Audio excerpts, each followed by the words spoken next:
Olha, é um prazer muito grande estar aqui e eu vim para comentar um pouquinho, para que todo o povo brasileiro reflita sobre a volta do PT ao poder.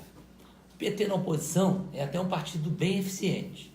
Ele fala em grandeza nacional, ele quer defender os pobres, ele governa para os necessitados. Só que quando ele chegou ao governo, ele passou 15 anos sem fazer nada do que ele pregava. Foi um desastre o seu governo. Primeiro, campeão de obras inacabadas. Depois, conseguiu gerar 13 milhões de desempregados. Quebrou todos os fundos de pensão. Desorganizou a saúde e a educação. E pior, rompeu com os valores básicos da família e da sociedade brasileira. E o mais interessante é que o seu candidato, que é o poste do chefe da quadrilha, ele tem o cinismo de fingir que o PT não passou pelo poder. Tudo que está acontecendo no Brasil hoje é culpa do governo Temer. Eles não estiveram no governo, eles estiveram governando a Esboslávia. Conhece a Esboslávia? Eu também não conheço. Mas eles governaram na Esboslávia e estão trazendo tudo que eles fizeram de bonito na Esboslávia para o Brasil. Vamos parar de tanta sem-vergonhice, de tanta mentira. E, povo brasileiro, vamos pensar, trazer o PT de volta para o poder é algo impensável. General, só faltou uma coisa. Está no plano de governo do PT, combate à corrupção. E Não, daí? isso aí é o cúmulo da cara de pau. Aí piada, realmente é piada. Essa é piada pronta. Um minuto para o Flávio, candidato ao Senado aqui no Rio de Janeiro. Está em segundo lugar, mas está sendo acossado pelo terceiro. E amanhã é o último dia para pedirmos voto, né? Então, um minuto para o Flávio aqui falar sobre a sua campanha ao Senado aqui no Rio de Janeiro. Bom, boa noite a todos. Uma honra falar com vocês. Muito obrigado, né, por todo esse carinho que tem tido com a gente nas ruas. Certamente me abraçando, muitas pessoas se sentem abraçando também meu pai. O presidente, o próprio Datafolha, né, um instituto que a gente desconfia muito, desqualifica sempre o resultado, já nos coloca em primeiro lugar aqui no Senado, onde nós votaremos aqui para 2 candidatos. Então já estamos em primeiro lugar, mas sempre há o risco, obviamente, esse contexto que acontece no Brasil, de escolher o lado do bem com Bolsonaro ou o lado das trevas com o PT. Aqui no Rio também tem acontecido com relação ao candidato do PT. Então muitos ainda não sabem que eu sou candidato ao Senado. Eu peço a todos vocês, né, que caso possam ajudar a divulgar, para que possamos aí ser um braço forte do Rio de Janeiro, em contato direto com o futuro presidente, para fortalecer o nosso estado. Um abraço a todos e daqui a pouco eu levanto aqui para dar lugar ao nosso candidato ao Senado em São Paulo, Major Olímpio, que tem o mesmo número que eu, 177. Boa noite a todos. Ô Flávio, o candidato do PT ao Senado no Rio de Janeiro está solto? Está solto e pegando instrução no presídio, né? Então, como o Haddad também pega instrução com o chefe da quadrilha condenado por corrupção Lula, aqui também, né, o Lindbergh vai pegar instrução com um cara que está preso. O Rio de Janeiro não pode passar essa vergonha. Então, reforço, peço seu voto para o Senado. Flávio Bolsonaro, 177. Vou levantar aqui para dar lugar ao Major Olímpio. Boa noite. Bem, no dia de ontem, assisti apenas um pequeno pedaço aí do debate na Globo e assisti atônito Boulos e Haddad falando que eu quero acabar com o 13º, com o Fundo de Garantia. Eu sou o maior destruidor de direitos trabalhistas. Mentem descaradamente. Eu lamento apenas que a TV Globo, que patrocinou o debate, podia questionar numa hora dessa. Olha, não temos informação que o deputado Jair Bolsonaro, candidato a presidente, em qualquer momento falou em acabar com o direito trabalhista, ou que ia cobrar 20% de imposto de renda em quem ganha um salário mínimo. Ou seja, mentira em cima de mentira. Mais uma mentira foi jogada hoje junto a um público, Eduardo, um público bastante grande. São as pessoas que têm deficiência, que teríamos votado no passado um projeto contra eles. Então, quem lançou esse fake news foi a mãe do Vivier, cujo garoto, né, tem um site onde ele esculacha os valores familiares, prega contra Jesus, contra evangélicos. É aquele humor que não é sadio, que ninguém pode concordar, zombar da fé de quem quer que seja. Então, Eduardo, rapidamente, explica aí 1 minuto o que é esse fake news da mãe do Duvier, que teríamos votado, eu e você, contra portadores de deficiência física. Na verdade, ela escreve um texto falando da Lei Brasileira de Inclusão e diz lá que eu e Jair Bolsonaro votamos contrário ao projeto, o que é uma mentira. Nós votamos favorável, tanto que o projeto foi aprovado de maneira unânime, só que no final do post dela, ela coloca um link do site da Câmara. Então, quem clica ali, acha que aquilo é verdade. Só que o link te direciona não para a votação do projeto, mas para a votação de um destaque. Destaque esse que queria incluir na Lei Brasileira de Inclusão um jabuti, falando no meio do texto para deficientes, falando ali sobre orientação sexual, ideologia de gênero, e aí é óbvio que a gente não pode aceitar um jabuti desse numa lei tão importante quanto essa. Então é uma fake news dita pela senhora Olivia Byington, que é a mãe do Gregório Duvivier, essa pessoa que o Jair Bolsonaro acabou de descrever. Antes de passar a palavra ao Major Olímpio, eu quero falar um pouquinho de PT ainda. Tem um livro aqui, o nome é Uma Ovelha Negra no Poder. Quem escreveu esse livro não foi o general Heleno, nem eu. Tô fora. Não foi ele. Quem escreveu o livro foi o ex-presidente do Uruguai, Pepe Mujica, que integrava o Foro de São Paulo com o PT. Então, no livro, na verdade, é um livro muito interessante, mas tem 2 páginas, 198 e 199, que fará com que você entenda perfeitamente o que é o PT e qual a sua proximidade com Cuba e com a Venezuela. Que quem escreve é o Pepe Mujica, não temos que duvidar dele. Bem, então, nessas 2 páginas, 98 e 99, Pepe Mujica diz do plano de Dilma Rousseff para afastar o Paraguai do Mercosul, de modo que pudesse entrar a Venezuela no Mercosul. Um avião saiu de Brasília, com toda certeza um avião da Força Aérea Brasileira, não tenho certeza, mas só pode ser, como ele diz aqui, foi buscar um preposto, um homem de confiança do Pepe Mujica, que era o presidente do Uruguai. Ele veio, então, para Brasília e começou a conversar com ele, passando instruções para ele. E ele começava, então, a anotar o que ia entregar ao Pepe Mujica. Da Dilma Rousseff fala em dado momento: rasgue esse papel, essa reunião não existiu. Ele rasgou o papel e ficou prestando atenção em Dilma. Bem, nessas 2 páginas, agora vem o que há de mais grave. Ela, Dilma Rousseff, passa documentos, filmes, degravações telefônicos, para que esse preposto de Mujica levasse para Mujica essas informações para que ele pudesse, então, colaborar em afastar o Paraguai do Mercosul para entrar na Venezuela. Detalhe, toda essa documentação colhida, conforme diz aqui Pepe Mujica, foi colhida através das inteligências cubana e venezuelana.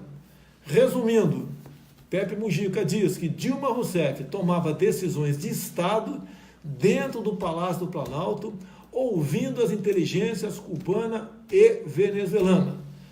Então dá para se sentir um pouco o que é esse governo do PT, qual a aproximação deles, com que países que eles faziam grandes acordos, via Foro de São Paulo, para exatamente ter uma hegemonia em toda a América do Sul.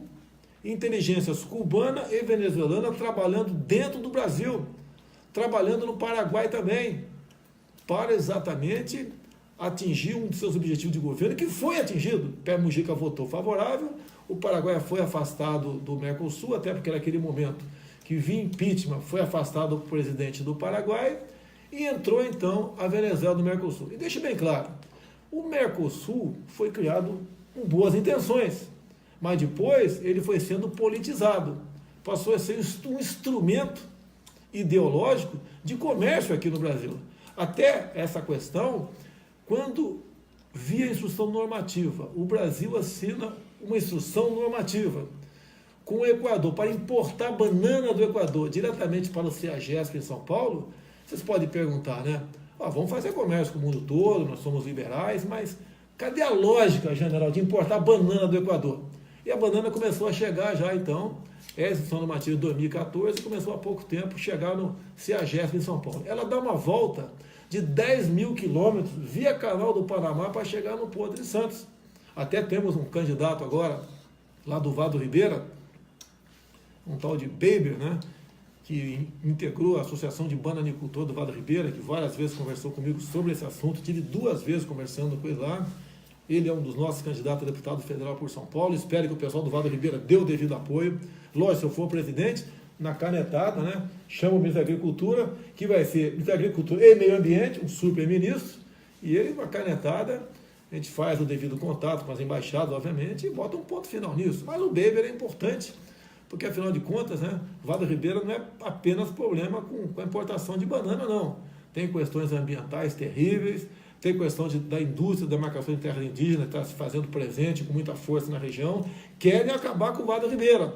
É uma região pobre de São Paulo, tem uma economia baseada na banana, tem o Rio Ribeira de Iguape, cuja grande parte da plantação é na várzea do Rio Ribeira de Iguape. A cada 2, 3 anos existe uma enchente lá, é ciclos, acaba com essa cultura, que novamente o pessoal plantar tudo novamente. Bem, resumindo, Pepe Mujica, o pessoal está entendendo, então, o grande problema que nós temos. A edição normativa da banana do Equador é a mesma coisa. Você pode ver, quando Evo Morales, da Bolívia, expropriou, tomou aquela refinaria da Petrobras, Celso Amorim, o que ele declarou na época? Pensando que ele fosse ser contrário, falar grosso com a Bolívia, ele falou o seguinte: ele deu razão à Bolívia e disse que o governo brasileiro estava tendo um comportamento imperialista. Então era justa a expropriação daquela refinaria. Ou seja, o Brasil, com dinheiro nosso, com recurso nosso, com sacrifício nosso, com os bananicultores lá do Vado Ribeira, e não é Vado Ribeira apenas, o banana se produz em quase tudo quanto é lugar do Brasil. Daqui a pouco, outros países vão querer reivindicar, também exportar banana para cá. Olha a dificuldade que nós temos. Como se não bastasse, nós importamos, general, passa de água de coco da Indonésia. O produtor lá de coco do nosso Nordeste, ele está botando a 20 centavos o coco na porteira da tua fazenda, da tua chácara, da tua pequena propriedade, ninguém quer comprar. Esse é o Brasil. Nós estamos importando passa de água de coco. Queremos fazer comércio com o mundo todo? Sim, mas como resolver esse assunto? É o custo do Brasil, como diz o Paulo Guedes. Nós temos que desonerar a folha de pagamento, nós temos que desburocratizar, desregulamentar muita coisa, de modo que seja mais fácil você fazer comércio aqui no Brasil. É dessa forma que nós acabaremos então, valorizando o produtor brasileiro. É a mesma coisa a questão do produtor rural, que o Naban tem conversado muito comigo, e tanta gente tem conversado comigo nessa área, como o Frederico Dávila de São Paulo também, muita gente nos assessora nessa área. O produtor rural não pode continuar sendo refém, entre outras coisas, né? Invasões do MST, falta de uma retaguarda jurídica, uma segurança jurídica. Hoje a fazenda dele, amanhã pode ser da reserva indígena tal. Apesar do marco temporal dizer que não se pode mais demarcar qualquer nova terra aqui no Brasil, né, depois de 5 anos da promulgação da nossa Constituição. E eles estão cansados também, o produtor rural, da indústria da multa, IBAMA e ICMBio. E as multas, eu não vou entrar em detalhe aí, que é muito longo, né? Você vai no artigo 80, na emenda constitucional 81 da nossa Constituição, é bem claro lá, dizendo o quê? Que essas multagens, né, por trabalho escravo ou análogo à escravidão, segundo o ativismo judicial, a pena é o quê? Expropriação do imóvel. Bem, então, continuando aqui, passar a palavra rapidamente para o nosso candidato aí ao Senado em São Paulo, o nosso querido Major Olímpia. Eu quero agradecer ao povo brasileiro, em especial à população do estado de São Paulo, por toda a mobilização para levarmos o Jair Bolsonaro à vitória já no primeiro turno, no domingo. Nos 645 municípios, a mobilização é intensa, os ativistas pró-Bolsonaro, os partidos que estão nos apoiando nesse momento. Quero pedir, de fato, a todos os nossos candidatos uma mobilização. Nós estamos nas ruas, como está o Eduardo Bolsonaro, o Gil Carteiro, nos faróis, 24 horas por dia, todos os candidatos. E eu quero pedir a consideração do povo de São Paulo. Eu sou o candidato da direita, o candidato da família, o candidato da defesa da vida, da legítima defesa contra o uso de drogas, contra o aborto, com o Jair Bolsonaro, assim como o Flávio precisa estar no Senado. Nós temos o mesmo número, pelo Rio de Janeiro, 177. Eu quero estar com o Flávio na trincheira, no Senado, defendendo o governo e as propostas do Jair Bolsonaro. Major Olímpio, 177. Flávio Bolsonaro, 177. Bem, tem muitas dúvidas sobre votar ou não com a camiseta do candidato. Pode votar sim com a camiseta do candidato, está autorizado. O que não pode é grupo de pessoas com a mesma camiseta, semelhante, é sinal que está havendo algum lobby, algum trabalho nesse sentido. Agora, individualmente, tem dezenas de modelos de camisa comigo, né? E o pessoal pode votar sim. Agora eu quero fazer um apelo a vocês, tá? Mais uma pesquisa aí, subimos mais um pouco. Nós desconfiamos que estejamos bem na frente do que parece. Meus amigos, vamos evitar um segundo turno. Jair Bolsonaro e Fernando Haddad do PT. A gente sabe que eles têm muito mais munição, dinheiro, poder de fogo do que nós. Tem uma capacidade de mentir enorme. Mas nós temos certeza que podemos ganhar isso. Nós desconfiamos do voto eletrônico, tanto é que aprovei o voto impresso lá atrás. Lamentavelmente o Supremo derrubou.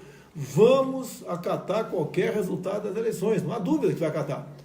Tá certo? Logicamente que não temos uma forma, né, de fazer uma auditoria. O Supremo derrubou o voto impresso, era 5% apenas, mas era uma maneira de, mais que uma pesquisa, com as urnas pulverizadas, como o ministro Fux tinha decidido há pouco tempo, espalhada por todo o Brasil, daria assim para fazer uma pesquisa. 5% das urnas é muita coisa, seriam alguns milhões de pessoas que estariam, então, tendo a certeza que votou naquele candidato.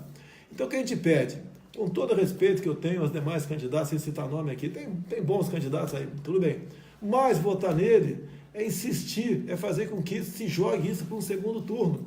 Ele não vai chegar, que pese o seu candidato estar com 2, 3, 1, 5, 6%, sendo um bom candidato, ele não vai chegar. A gente pede o voto útil, porque é melhor adiantar agora do que deixar para um possível segundo turno. A gente sabe que esses caras podem fazer, tudo pode acontecer.